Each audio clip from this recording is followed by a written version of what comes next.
안녕하세요. 축구 소식을 전해드리는 훈이나루입니다. 프리미어리그 1라운드가 지나고 팀들의 명함은 갈렸습니다.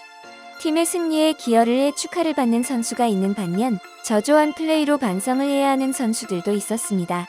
1라운드가 끝나고 가장 압박을 받는 선수들은 누구일까요? 맨시티는 지난 8일 1라운드에서 괴물 골잡이 엘링 홀란드의 멀티골을 앞세워 시즌 첫 승리로 출발했습니다. 하지만 데뷔전에서 맹활약한 홀란드와 달리 같은 포지션인 잭 그릴리시는 너무 소극적이고 본인의 플레이를 보여주지 못했습니다. 지난해 여름 그릴리시는 홀란드의 이적료의 약 2배인 1억 파운드에 아스톤 빌라에서 맨시티로 합류했습니다. 그러나 그릴리시는 지난 시즌 겨우 6골 4도움만 기록하며 저조한 활약을 보였고 시즌 중 경기를 앞두고 나이트클럽에 놀다가 다음날 훈련에서 둔한 움직임을 보여 선발에서 제외되기도 했습니다. 그릴리시는 펩 과르디올라 감독을 위해 앞으로 더 많은 걸 할 수 있다는 증명을 해야 할 것입니다. 그릴리시와 비슷하게 축구보다 패션에 더 신경을 쓰는 선수가 있습니다. 바로 에버턴의 알리입니다. 지난 7일 에버튼은 첼시와 개막전에서 0대1로 패했습니다. 이날 벤치에서 경기를 시작한 알리는 후반 16분 그라운드를 밟았습니다. 영국 언론 90미는 알리에게 평점 4점을 주는데 그쳤습니다. 덧붙여 분노할 정도로 비효율적이라고 호평했습니다. 램파드 감독은 알리를 향해 그는 골을 넣으려는 본능이 있다. 되돌릴 방법을 찾아야 한다. 내가 그를 팀으로 데려온 이유다. 그는 비시즌 열심히 했다. 올바른 방식으로 노력한다면 매우 유용한 선수가 될 것이라고 선수를 옹호했습니다.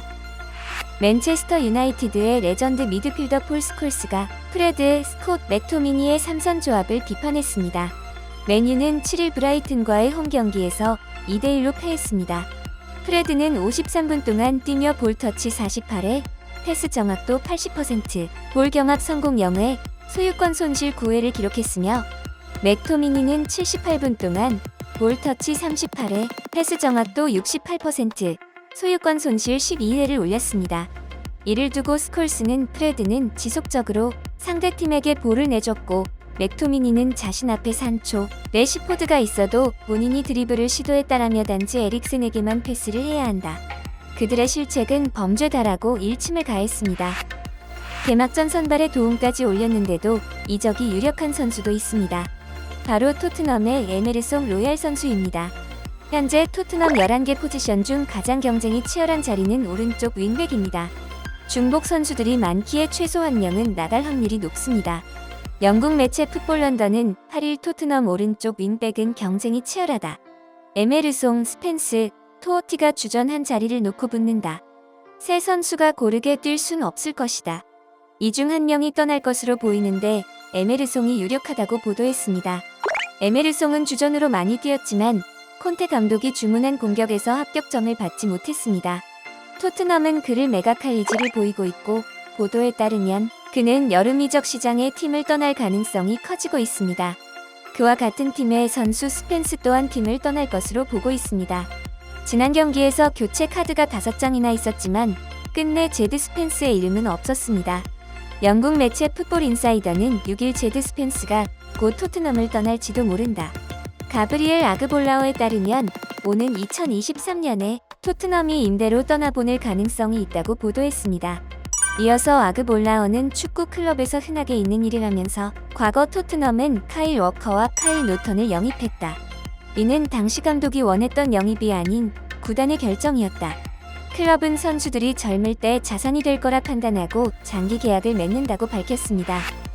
아스톤 빌라는 지난 6일 경기를 압도하고도 패배하였습니다. 경기 후 빌라의 감독 제라드는 레온 베일리의 돈값 좀 해라라는 뉘앙스의 직설적인 말로 그의 활약을 촉구했습니다. 베일리는 지난 시즌 흔한 EPL 하위권 공격수 자체였습니다. 그의 장기인 드리블도 경기 평균 1.66회를 기록, 분데스리가 10위 안에 꼬박꼬박 위치하던 과거는 옛말이 됐습니다. 같은 팀의 쿠티뉴 또한 비슷한 처지입니다. 1라운드에서 그는 슛 2회, 유효 슛 0회, 패스 45회 중 35회 성공, 드리블 시도 4회 중 2회 성공, 기회 창출 1회 등을 기록했습니다. 크로스는 3번 올렸지만 모두 벗어났습니다. 경기 후 아그볼라어는 영국 매체 토크스포츠를 통해 이것은 쿠티뉴의 모습이 아니다라며 제라드는 그를 신뢰하고 있지만 언제까지 그를 경기에 뛰게 할 수 있을까? 제라드는 본머스까지 원정으로 온 빌라 팬들을 생각해야 한다. 그곳은 쉽게 갈 수 있는 곳이 아니다. 라는 할 말을 잃었다라고 덧붙였습니다. 좋은 시절이 있다면 내리막길도 있는 법입니다. 지난 라운드를 교훈 삼아 다음 라운드에는 좋은 플레이를 보여줘야겠죠. 1라운드에 좋지 않았던 선수들, 과연 그들의 운명은 어떻게 될까요? 오늘 준비한 소식은 여기까지입니다. 구독과 좋아요, 알람 설정 잊지 않으셨죠? 시청해주셔서 감사합니다. 다음에도 축구 소식으로 찾아뵙겠습니다.